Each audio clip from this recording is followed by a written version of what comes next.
உரிமைக்காக போராடிட்டு இருக்கீங்க.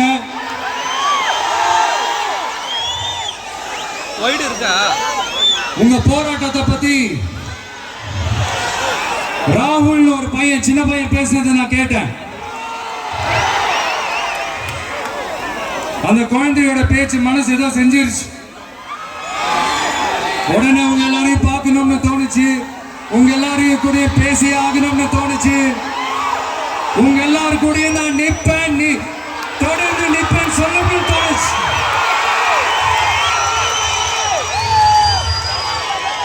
ஒவ்வொரு வீட்டுக்கும் ரொம்ப முக்கியமானவங்க அந்த வீட்டில் இருக்கிற பெரியவங்க தான். அதே மாதிரிதான் நம்ம நாட்டுக்கு ரொம்ப முக்கியமானவங்க உங்களை மாதிரி விவசாயிங்க தான். அதனால உங்களை மாதிரி விவசாயிகளோட காலடி மண்ணை தொட்டு கும்பிட்டுதான்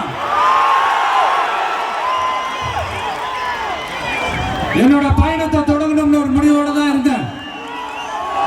அதுக்கு சரியான இடம் இதுதான் எனக்கு தோணுச்சு.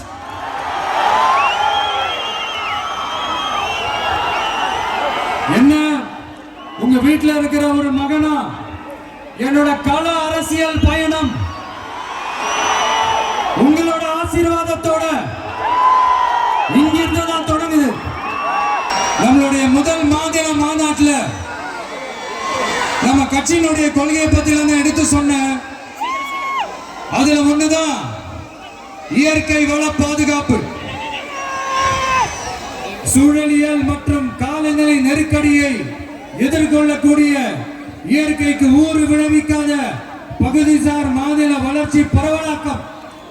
இதான் நாம் அறிவிச்ச அந்த கொள்கை. இதான் நான் இங்க சொல்றதுக்கு காரணம் ஓட்டு அரசியலுக்காக இல்ல.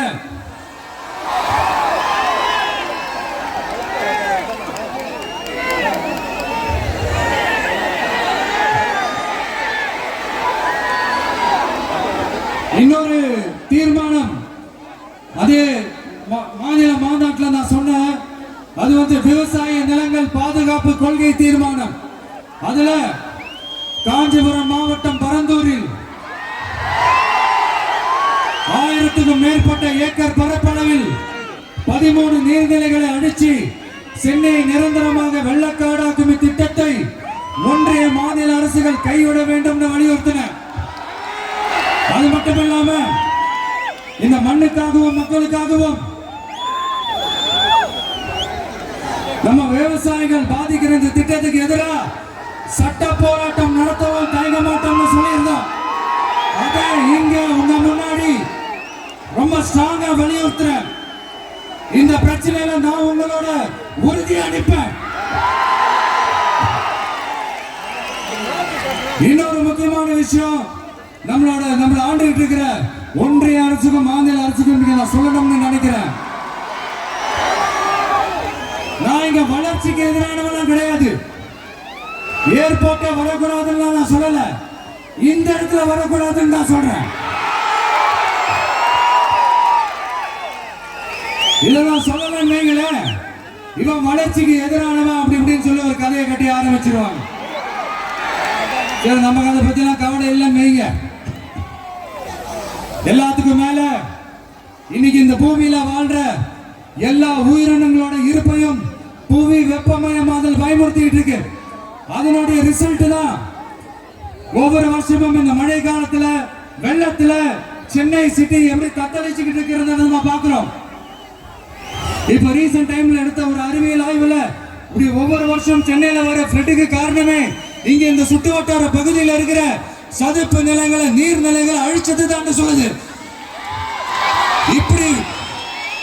இப்படி ஒரு சூழல் இருக்கும்போது 90% ஆஃப் விவசாய நிலங்கள் 90% ஆஃப் நீர்நிலைகளை அழிச்சு இங்க இந்த பரந்தூர் விமான நிலையத்தை கொண்டு வரணும்னு எடுக்கிற அந்த முடிவை எந்த அரசா இருந்தாலும் அது மக்கள் விரோத அரசா தான் இருக்க முடியும்.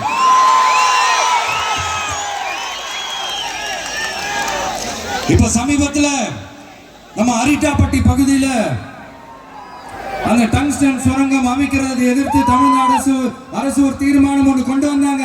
அதை நான் மனப்பூர்வமாக வரவேற்கிறேன். ஆனா அதே நிலைப்பாட்டை தானே இங்க நம்ம பரந்தூர் பிரச்சனையில எடுக்கணும்.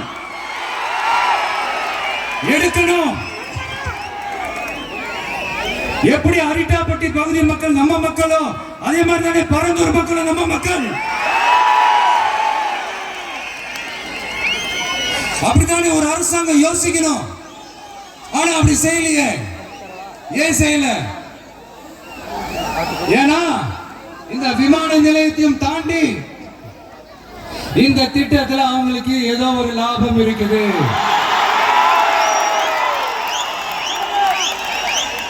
அதை நம்ம மக்கள் தெளிவா புரிஞ்சு வச்சிருக்கிறாங்க. நம்மளுடைய ஆட்சியாளர்களுக்கு ஒரு சில கேள்விகள். நீங்க எதிர்கட்சியா இருக்கும் போது 8 வழிச்சாலையை எதிர்த்தீங்க, அந்த காட்டுப்பள்ளி துறைமுகத்தை எடுத்தீங்க. அதே தானே இங்கேயும், அதே நிலைப்பாடு தானே இங்கே எடுக்கணும். எதிர்கட்சியா இருக்கும் போது விவசாயிகளுக்கு ஆதரவு, ஆளுங்கட்சியா இருக்கும் போது விவசாயிகளுக்கு எதிர்ப்பா? எனக்கு புரியலையே.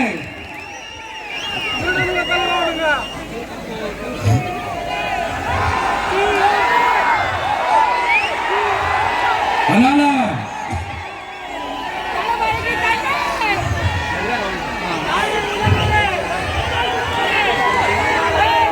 இனிமேலும் சொல்றேன், உங்க நாடகத்தெல்லாம் பார்த்துக்கிட்டு மக்கள் சும்மா இருக்க மாட்டாங்க. நீங்க உங்களோட வசதிக்காக அவங்களோட நிக்கிறதும் அவங்களோட நிக்காம இருக்கிறதும், நாடகம் ஆடுறதும் நாடகம் ஆடாம இருக்கிறதும், அது சரி. நம்புற மாதிரியே நாடகம் ஆடுறதுல தான் நீங்க கில்லாடிகளாச்சு. அதே மீறி நம்ம விவசாயிங்க உங்க போராட்டத்துக்கு எதிராக போராடினாங்கன்னா பிரச்சனை தான். அதனால இனிமேல் உங்க நாடகத்தை பார்த்துக்கிட்டு மக்கள் சும்மா இருக்க மாட்டாங்க. உங்களோட இந்த விமான நிலையத்துக்காக நீங்க ஆய்வு செஞ்ச இடத்தை மறு ஆய்வு செய்யணும்னு ஒன்றிய அரசுக்கும் மாநில அரசுக்கும் நான் கேட்டுக்கிறேன். விவசாய நிலங்கள் இல்லாத இந்த பாதிப்புகள் குறைவா இருக்கிற இடங்களா பார்த்து உங்களுடைய விமான நிலையத்தை கொண்டு வாங்க. வளர்ச்சி தான் மக்களின் முன்னேற்றம். ஆனா அந்த வளர்ச்சின்ற பேர்ல நடக்கிற அழிவு மக்களை ரொம்பவே பாதிக்கும்.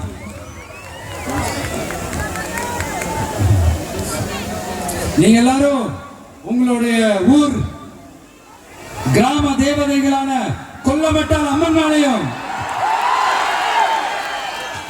எல்லை அம்மன் மேலையும் ரொம்பவே நம்பிக்கை வச்சிருக்கீங்கன்றது எனக்கு தெரிஞ்சது. அந்த நம்பிக்கையை இழந்துடாதீங்க.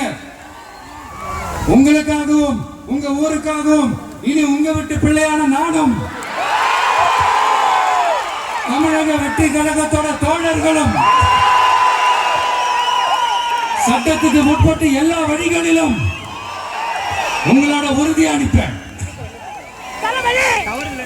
உங்களோட ஊருக்குள்ள ஏகனாபுரம் ஊருக்குள்ள வந்து அந்த திடல்ல தான் உங்க எல்லாரையும் மீட் பண்ணணும்னு நினைச்சேன். ஆனா எனக்கு பர்மிஷன் கிடைக்கல. இங்கதான் பர்மிஷன் கொடுத்தாங்க. நான் ஏன் ஊருக்குள்ள வரணும் தடைன்னு எனக்கு தெரியல.